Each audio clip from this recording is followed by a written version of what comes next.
Hello! Welcome back sa ating YouTube channel. This is Gabby's Vlog.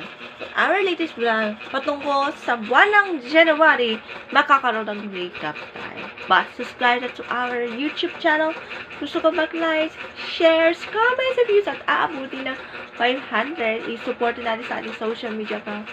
Ating latest vlog. 306, episode 306. Ang title for latest vlogs, January 2025 Recap. Here's your vlog.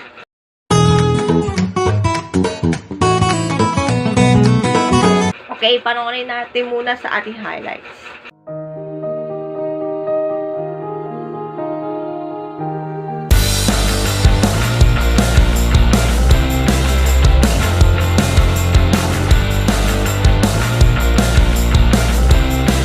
Okay, eto na. Ready ka na?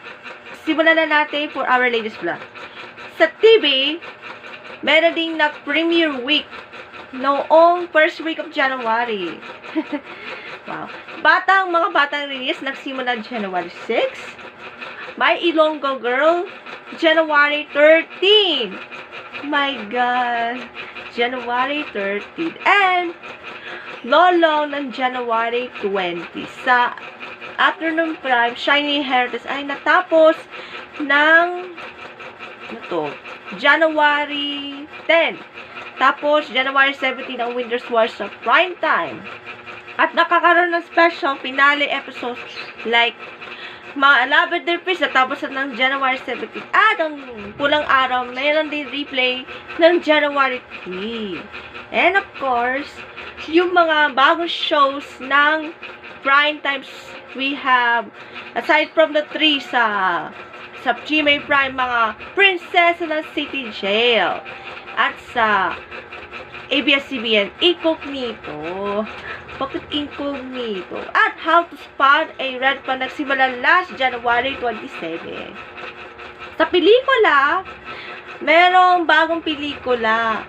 Pero next month, which is a Valentine movie, Excess Lover, starring Marvin and Jolina. At may bagong pelikula din na Jeneline, Sam Melvin, and Jenny Strillo about who be the wife. Meron na yung February. Yan, 26 cinemas nationwide. As a music, we have a song from Tyla with Push to Start. Ay pasok sa bagong chart show. Pero dito naman sa mga may bagong kontrata, that the Pinoy Big Brother, may collaboration ng Kapuso at Kapamilya. GMA, ABS-CBN last Monday through the 24 hours at last Tuesday through the contract signing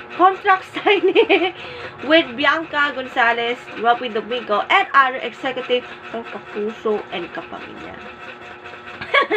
And meron tayong masaya, meron malungkot na nangyayari sa pagpanaw ng Philippine cinemas, ang Queen of Philippine Cinema na si Gloria Romero last January 27.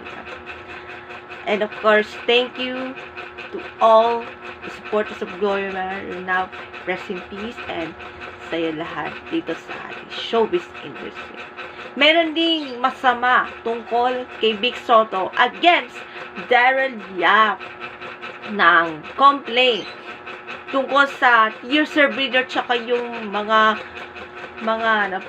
production materials para sa bagong pelikula ng Viva Films na The Rapist of Pepsi Paloma starring Ren Bustamante.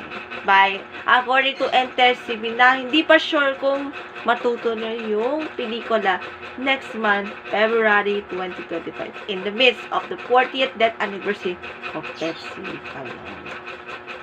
And, of course, Chinese New Year na. Year of the Wood Snake na yung 2025. Kohe Pachoy sa lahat. And yan po for our highlights for the 2025 of January. Yan po for our latest vlog for today. See you next time. Bye. God bless.